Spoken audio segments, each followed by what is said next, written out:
Good afternoon, everybody. Welcome to our LinkedIn Live, where we're going to be covering new sourcing models for an agile world, the learnings from DNB. So I really appreciate everyone being here today. First of all, please feel free to comment at any point in the comment section. If you've got any questions, anything that we've not covered into the depth you need, then please let us know.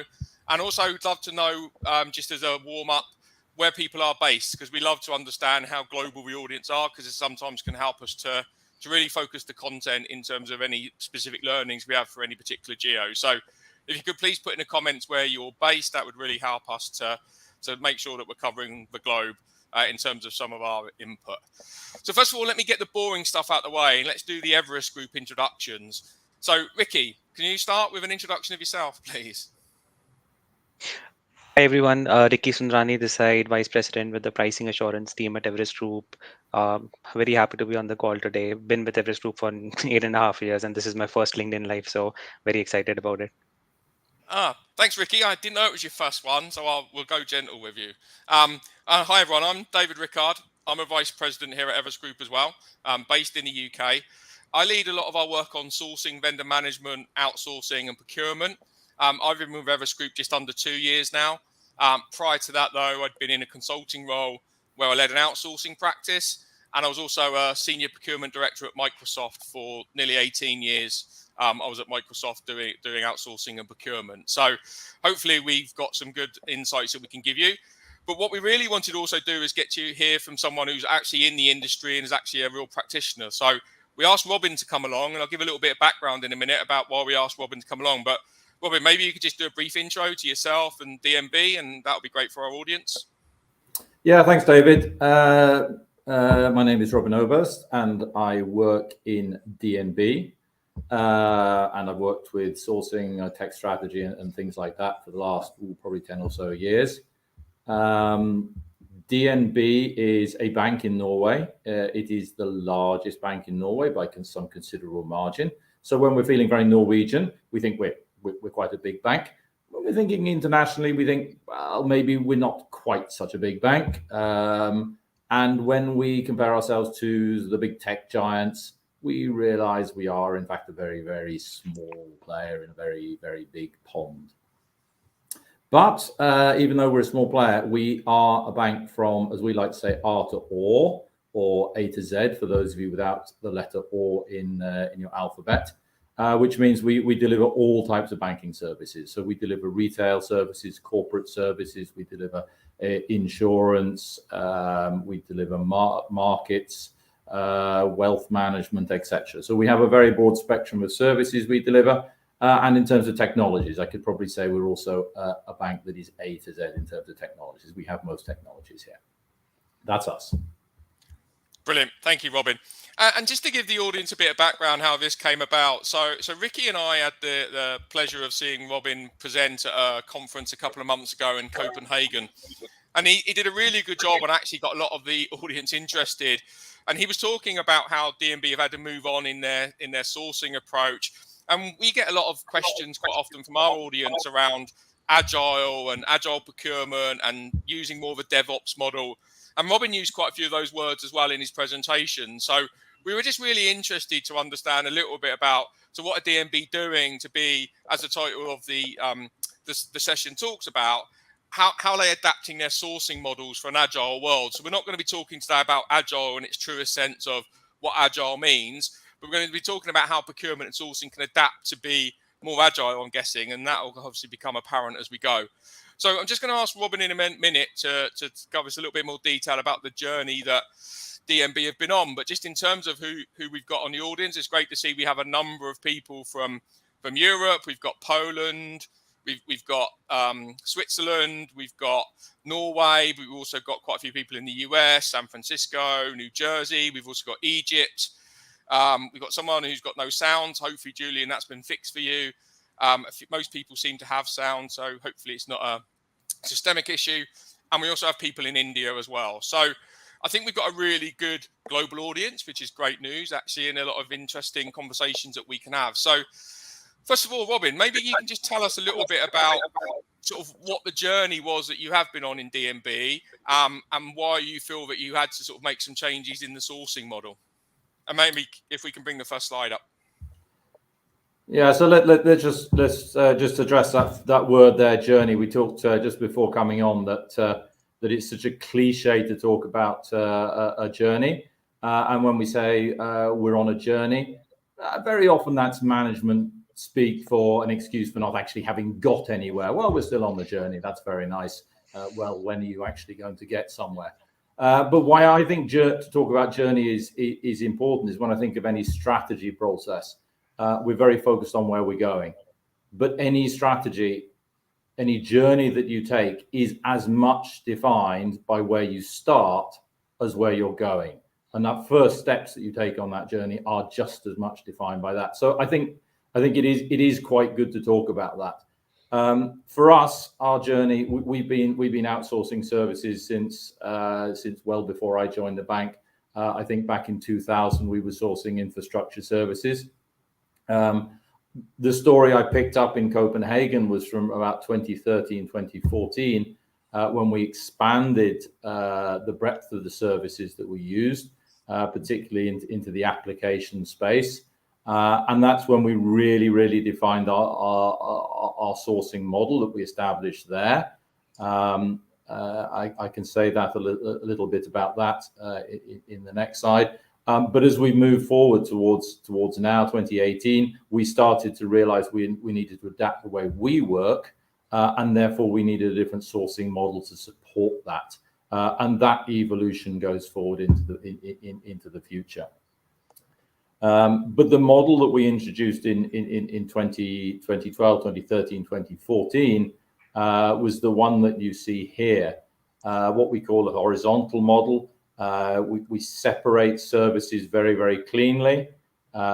We have application development, we have application maintenance, we have application operations, and we have infrastructure services. Very well defined, very clear borders, or we try to make very clear borders between those services, and all of those delivered as managed services, except perhaps for the development work, which is project-based, funded as a project and ordered from our vendors. So very much we order, you deliver model, very clear, very boxy, one size fits all. And it's a good model. It brought us increased stability, reduced cost. What's not to like about this model? And the truth is, Robin, sorry to interrupt. I mean, so firstly, I'd like to just sort of encourage the audience if you've got any questions, but it'd also be great if the audience if you're in a sourcing or procurement role, maybe chip in terms of how your model compares to this. Are you still in this type of model? Are you not planning to change? So please interact via the chat in terms of your reactions of what Robin's talking about, any questions, but also how maybe your model compares. Sorry, Robin, go ahead. I just wanted to get the audience thinking there. No, that's fine. That's fine. It's a very classic model, and as I say, very good for many things. But come 4 or 5 years later, 6 years later, 2018, we realised that there are in fact, a number of things that we struggle with in this model. This separation, this horizontal separation, leads to fragmentation. I think you could probably go on to the next slide there, David. It's got some of these things on it. So this fragmentation can create a lack of ownership, a lack of end-to-end and overall ownership. We had different vendors in different layers that created, or it helped create some sort of blame game. And we lack synergies between those layers.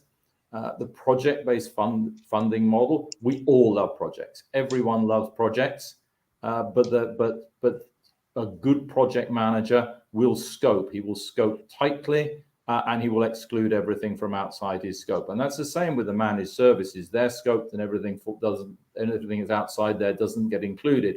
The result is that there are tasks that fall outside projects. And how do we do those? If we do everything on a project, we miss some things. It's also Robin, Mallory from the audience has had a question actually, which is probably a good time to address this now, which is what's the difference between your horizontal model and the managed service model? So it maybe is now a good time to sort of maybe address that question. So it's the same model, the horizontal model. This is a set of managed services. So we have a managed service, or we did at this time have a managed application maintenance service. We had a managed service for application operations. We had a managed service for infrastructure services. It was probably, in truth, it was a set of managed services within those layers. As I say, development slightly different. That was more on a project-based model. So a series of small managed services, if you like, up and coming. So this was the overall framework we used at that time. I hope that answers the question. Yeah, I think it does. Brilliant. Thank you, Robin. But again, in terms of projects are great, but when you source projects, you source people, you onboard people, you finish the project. What happens when you finish the project? You offboard those people. Now, we all know that something else is going to happen. So 3 months later, we have another project in the same area. We re-onboard people, and it's new people. So we lose a lot of continuity. Business gets very frustrated that they're talking to new people. So this was one of our big stress points. And the other thing that we all know, that I'm sure everyone else struggles with, technical debt. Technical debt is the biggest consumer of budget known to man. It eats budget for breakfast, lunch, and dinner. In this model, it was very difficult, again, because of the restrictions of projects, to address and take full responsibility for technical debt. So we ended up having a last-minute project to deal with technical debt.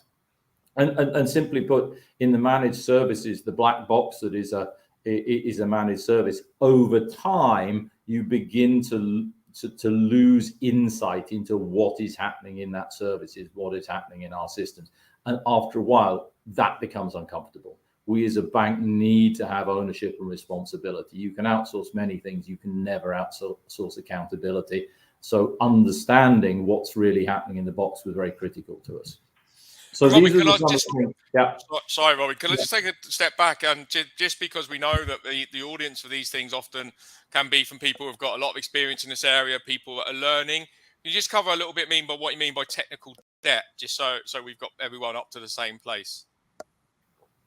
Well, technical debt is any technology that for some reason isn't up to date, and it depends what technology that is. So often it's about versions of software, versions of middleware, versions of hardware. It could be related to patching, but generally it's versioning. We're on an old version of this system or this operating system or this database, and we need to upgrade it. And those upgrades are usually, or very often, quite painful. And the longer we leave it, often the more painful they are.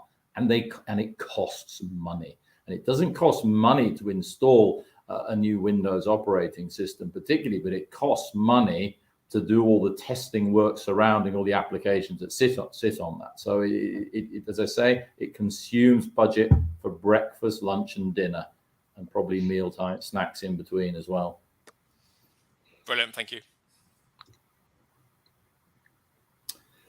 So to pick up the story, these were some of the challenges that we had, and we needed to move to an operating model which was a little bit more dynamic, address some of these issues, but of course without losing what we had before. Stability, extremely important. It's always been our number one priority, always will be our number one priority. Secure and stable operations, but also without increasing the cost.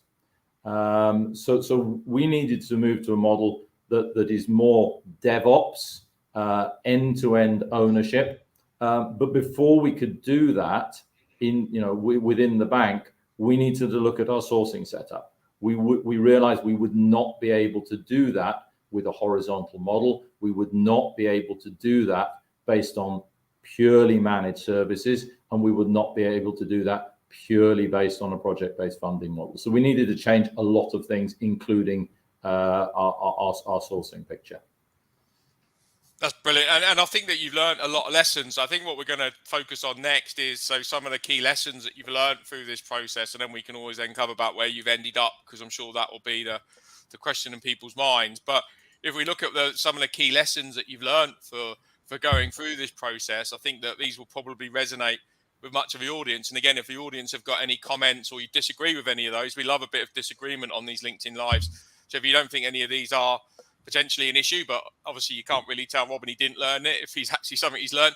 But if there's any areas that you feel like you'd like to debate a bit more or challenge, then please put it in a chat. But Robin, what were some of the key learnings that you found through this process?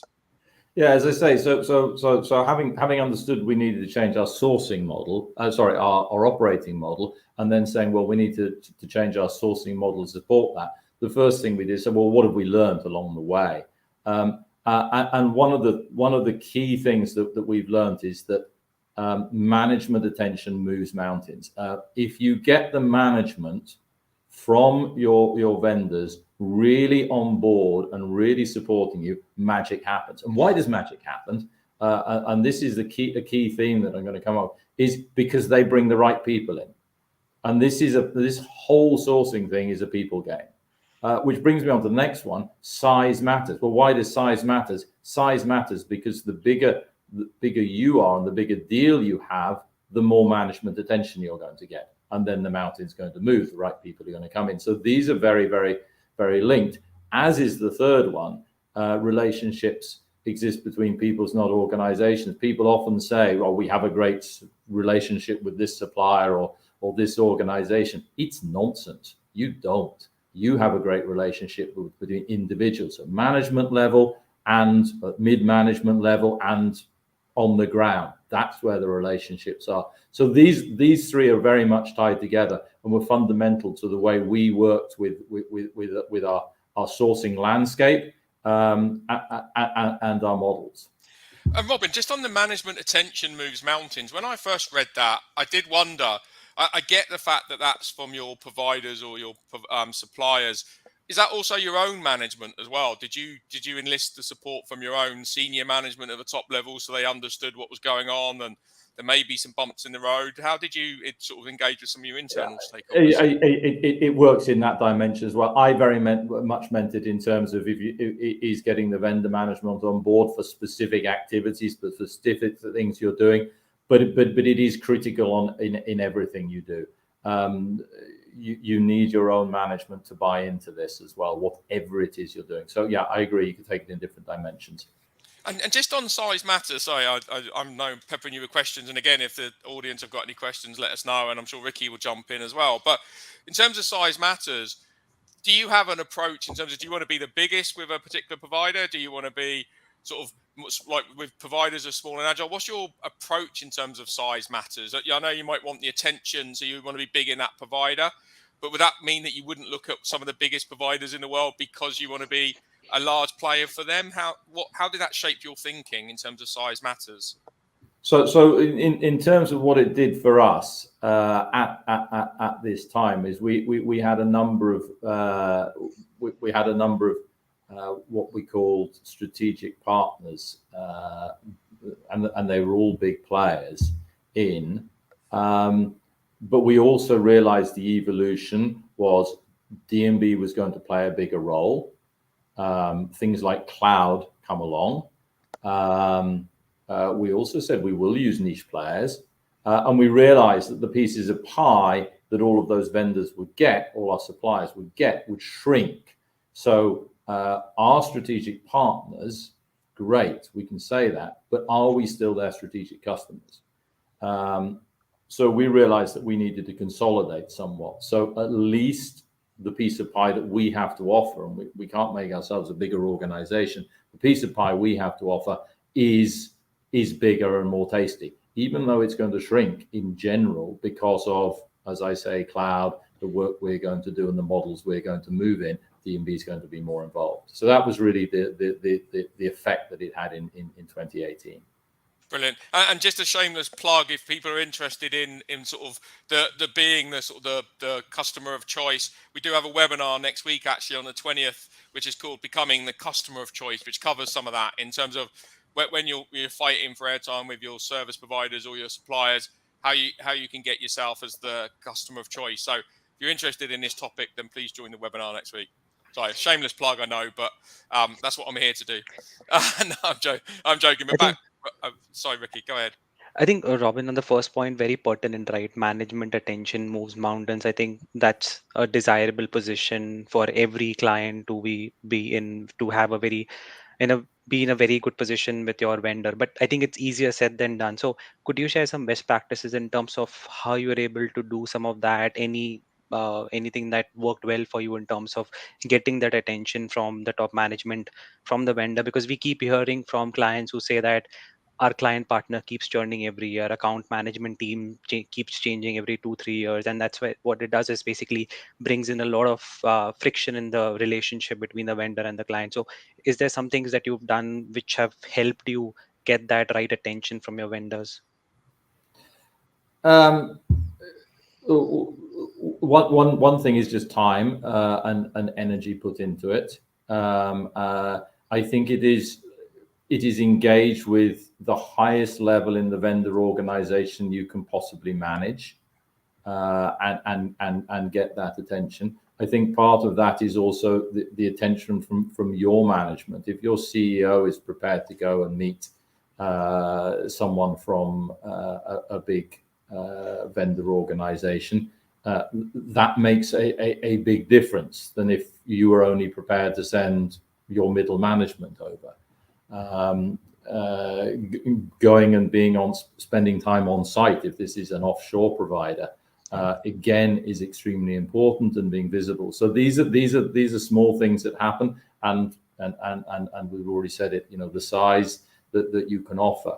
Of course, there is always a desire from vendors to see the opportunity to grow within your organization, and they've got a big footprint, but they want a bigger footprint, and that may not always be realistic because at some point you are saturated. So, but these are some of the things that I think are important. Absolutely, makes sense. Thank you so much. Right. So I don't know if you want me to continue, but I can. Yes, please, Robert. Yeah, no, Yeah. carry on. I think that the next 4 bullet points are actually really apt as well, and then we can chip in with questions or comments. So the next one size doesn't fit all. I described the model that we had where we defined very, very clearly what application maintenance was, and application development, application operations. And of course, you realize across this diverse landscape that I said we have, is that it isn't really the same everywhere. And however many times we tried to tune it and redefined it for this particular set of applications, this particular value chain, it wasn't right for somewhere else. So not only in sourcing, but in all our operating model now, this is something we really understand. One size doesn't fit all. So you need to have a model that has this flexibility in it. So that's not so much vendor sourcing specific, but more generally. And the next 3, I think, are very vendor specific. You can't force a vendor to do something they either can't do or they won't do, or isn't in their interest to do. And we've made this mistake sometimes, saying, well, we'd like you to do this, and they've given us the hints, and we've ignored the hints, and actually we're right or wrong. It's just not going to happen. There's no point in believing it is. The next one, to badly misquote the Rolling Stones, you don't always get what you pay for, but you never get what you don't pay for. So the idea that you can do some magic deal and get something for nothing just doesn't exist. If you're dealing with a serious organization, trust me, they're better at crunching the numbers than you are. Doesn't mean to say you shouldn't negotiate hard, doesn't mean to say you shouldn't dig down, because you don't always get what you pay for. You may pay too much for it, but there is no such thing as a free lunch. And I absolutely believe that. So there is a point, if you pay less, you will get less. It's as simple as that. And Robin, on that point, sorry, because I know you talked about, obviously, you can push the vendors. If they can't do it, then there's no point. You can't force them to do something they can't deliver. But then also, you're never going to get what you don't pay for. Having worked with a lot of stakeholders in my procurement and sourcing career as well, often there's expectations from your internal stakeholders, though, that procurement and sourcing could just work magic, and you can just tell them to do it because we're a big customer. Did you come across that? I mean, what were your stakeholders feedback or input as you went through this? We talked about getting senior management attention right at the start, but as you went through this process, what was the interaction with stakeholders like? And were they on board with what you were trying to do, or was there any conflict there? I think it's a maturing process for the whole organization, and I think people begin to understand that it is easy to come in with the sort of the brute force thing, and we're going to put the toughest SLAs in the world in there, and we're going to have penalties on the SLAs, and we're going to do all these great things. But I think we're able to exemplify well enough how this doesn't work. I mean, remember the one thing: no service has ever been delivered by a contract or an SLA. It's delivered by people. At the end of the day, that's what it's all about. If you break it down into the fundamentals, that's what happens. So yes, there are forces in the organization that believe this can be a paper-based exercise, but it doesn't matter what you write in the contract, and it does nobody any good to be going back and say the contract is broken. The fact is, you have not got a service that you need, and as I said, who's accountable for that? Who has to face the customers or the regulators? It's not the service provider. It's you, the bank. So and there's no point in saying, well, we had a nice contract with them, or we had, they promised to do it. It doesn't matter. So you really need to understand that whatever service you think you get is actually deliverable. It is actually possible, and whoever's delivering has the wherewithal to do it. Full stop. Yeah, we used to often have the approach of, like, if you have to pull the contract out, you've already lost, really, because there's either you've got conflict with the vendor and you've not managed the relationship, or you've missed what you're trying to deliver. But pulling the contract out, it's often too late to do that. So I think that sort of aligns to the way that we used to work in the past as well. Yeah. And finally, I'm sure the audience. So I was going to say, I'm sure the audience, and I know we've got quite a few vendors on this call as well. I'm sure they'll be shocked to know that there aren't imperfect. There are only imperfect vendors and imperfect customers. I'm sure that as a customer in the past, I would expect that I was perfect, of course, and I'm sure the vendors on here think they are, but they're very tongue in cheek. But be interested, So your view is that there aren't anyone who's perfect, and I think we'd all agree with that. But vendors and customers alike are equally flawed. Yeah, I have to credit with a colleague with this quote, but I think it's very apt. It's a people game. It's a people game, and as soon as you say people, who says they're a perfect person? So the way we interact with our vendors is not always. We don't always get the best out of them, and the way they react, they interact with us, we don't always get the best out of them.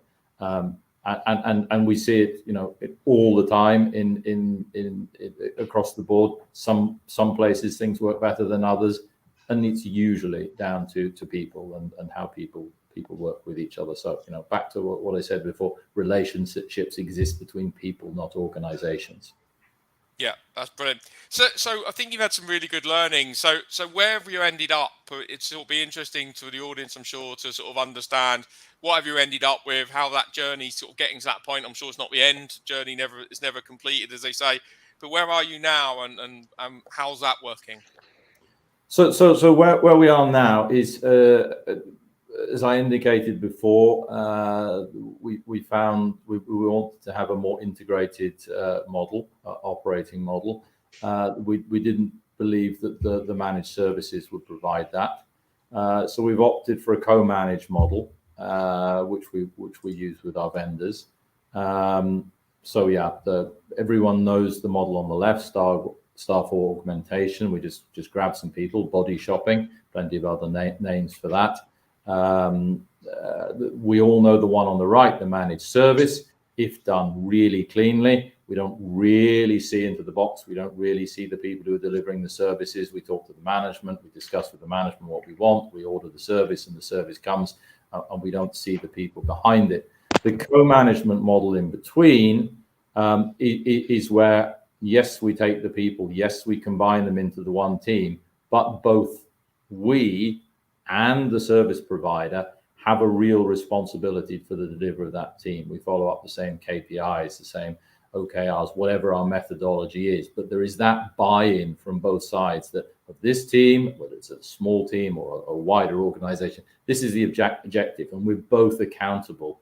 No, we're accountable, but we're both responsible for that, for those objectives and for delivering. And although I put it in the middle, the truth is it doesn't sit in the middle. It's a sliding scale. So the way we use it, we have some areas where it's closer to the left and some areas where it's closer to the right. But it still has that fundamental thing that we have two organizations who are both responsible for making this work. I think going by what you just described, I think this would probably give the organization DNB much more control over what goes on in the IT organization, because there's another problem, there's another complaint that especially clients in the financial services sector, banks especially, have at times, is that we don't have enough control over what is doing. So at times they will outsource their operations but retain engineering in-house because they believe that way they can exert more control over their IT organization. I think moving to that co-managed model, I presume, would mitigate some of those issues around not having enough control over what goes on inside. Absolutely, and you know, as I said before, any of these models, you can't outsource accountability. You are always accountable. So you need the model where you feel able to take that. And as I said before, in the managed service model, after a while, you do start to lose sight of what's happening under the bonnet, in the engine there, under the hood. And that's not something you want to do. And probably I would say in a financial services sector, but that probably goes for any industry sector. You don't really want to lose control of things that are so fundamental to your business. And I think that's another point in terms of the evolution of things. I mean, we've said for years, you know, don't outsource your core business. Outsource what isn't your core business. Well, we're a bank. Now, tell me that technology is not our core business. Technology is so much part of our core business that we must have control of it. So, and the world is changing. The world is changing, and what we think, you know, what we would have had as managed service now, we have as a service. We have software as a service, we have platform as a service, infrastructure as a service. So those things that really are commodity are coming as a service, and everything that we build on top of those things is our business, and therefore we need to have, as you say, complete control of. I'd just like to bring up a comment that's been made in the chat from Geeta, who sort of said, as long as it's people dependent, there are bound to be issues. It has to be people independent in the digital world.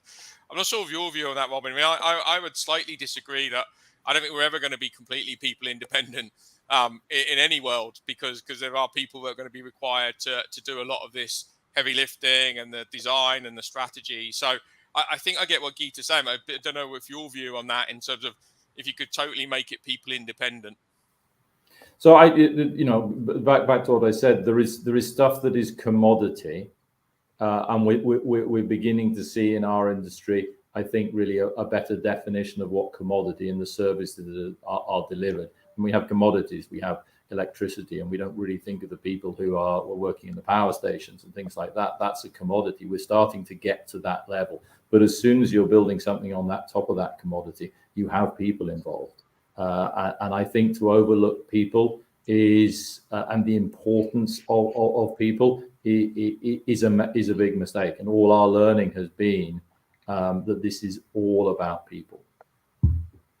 Yeah, that's great. Another question was actually directly linked to people, actually. So a question from LinkedIn user was, did you have to make changes to the DNB team in order to be prepared to co-manage, given the degrees to which they key capabilities had previously been outsourced? So were there significant changes you had to make to the team? How to answer that? We have been slowly making changes and evolving the team. It wasn't, you can't switch internal resources like that. That's obvious. But you can see the evolution. we are putting more engineers. We are onboarding more engineers into our setup, and you see different people are flourishing in this. So yes, there is an evolution of our own organization, and that needs to continue. We've got a lot further to go. We're not there, but that's absolutely right. Okay, great. So just encourage, as we look to sort of come towards the end of this, if there are any other questions, please get them in. Ricky, I know you had a few questions that you wanted to cover. Have you covered all yours, or a couple more? I've got one last one for Robin in a minute, but let's get your questions out. Okay. I think when you started this journey moving from this to sort of a co-manage and DevOps based model, did you sort of set some key success criteria? I think you articulated some challenges that you had in the previous model in terms of technical debt, less agility. So did you set out that, okay, if these are my key success criteria, and if I were to meet at least, let's with the top three, I would say that this model is working well for us, at least in the near term. So yes, we did. The simple answer is we did.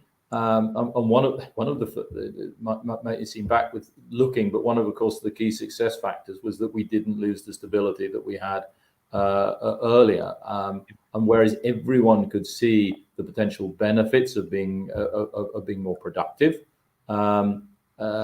people were worried that we would lose stability. Actually, we've increased stability. So this has been very positive. The other one is on in terms of productivity, and we probably, like everybody else, spends a lot of time scratching our heads and saying, how do we really measure productivity? And we have a number of different ways of doing it. But we are seeing everything we're really able to look at, that we are moving in the right direction in terms of productivity. So keeping that stability, absolutely key, always will be, and increasing our productivity. The third one, which I think is very, very difficult to measure in any sensible way, is we wanted to close the gap between IT and business. We wanted to bring those closer together. I think we've succeeded in some areas. I think in other areas we still have a lot of work to do, and that work will carry on. That's brilliant. Over to you, Dave. I think you had some questions. Well, it was really just the last question I was going to sort of round it out with, which was, so where do you see, we've talked about this journey, where do you see the next stages of the journey going? What's next for you and the DNB team? So I think we're in, I talked about this change in 2018. The world has changed dramatically since 2018. We've had COVID, and we have geopolitical movements, which are some things we couldn't imagine. So our challenges have changed. During COVID, the world became very mobile. Work from anywhere became very prevalent. On the flip side, our regulators get tougher. The geopolitical situation we have now exacerbates that. So don't work from everywhere. Work from as close to Norway and in Norway as possible become some of the mantra. So these two things work in opposing directions. So I think some of the things that are going to be really important coming forward are geography. How we can use models that are adaptive to geography. I think that's going to be very important. I'm sure the co-management model is going to evolve. I don't believe we will go back to managed services. We may use it in niche areas, but essentially, I think that co-management model must develop further. So these are the things that I think we will keep pushing on. But there is a war for talent out there. And we need to keep evolving ourselves to keep ahead of the game. Yeah, no, that's a great point. And I did a presentation this morning, actually, which was looking at some of the attrition of some of the leading IT service providers. And it is peaking, I think, but interesting where it goes in the future with the touted recession on the horizon in some countries. I know not all countries. And so it's definitely something we're keeping a close eye on at Everest Group in terms of how do we see this happening, the war for talent, and the great resignation that we've done a lot of coverage on in the last few months and years, I think is really going to sort of something that everyone's watching to see where that goes for the future. Are you seeing that other parts of DNB from a procurement and sourcing perspective are following similar models? I know IT sourcing is one of the most complex areas, but are other areas of DNB following similar models? I think so much the largest part of our sourcing is around technology that's dominated. We don't do so much business outsourcing. So the answer is I can't really see that. Okay, perfect. Okay, so I don't see any more questions. So I think that this has been a great session. So thank you, Robin. If there's any last minute questions, please get them in quickly as I'm wrapping up. But thank you, Robin, and thank you, Ricky. Really appreciate your time, Robin, especially. Ricky and I get paid to do this, but you've done this to showcase some of the skills and lessons that you've learned. So we really appreciate you taking the time and sharing it with the audience, because I do know that people in procurement sourcing really value hearing from other people and what they've done and their real life lessons. And so really appreciate you taking the time to do it. Thank you very much. Thank you, Yeah, Robin. thanks, Thank you so Ricky. much for your time.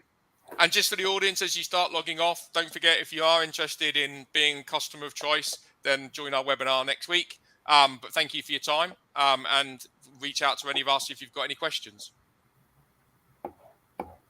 Thank you very much.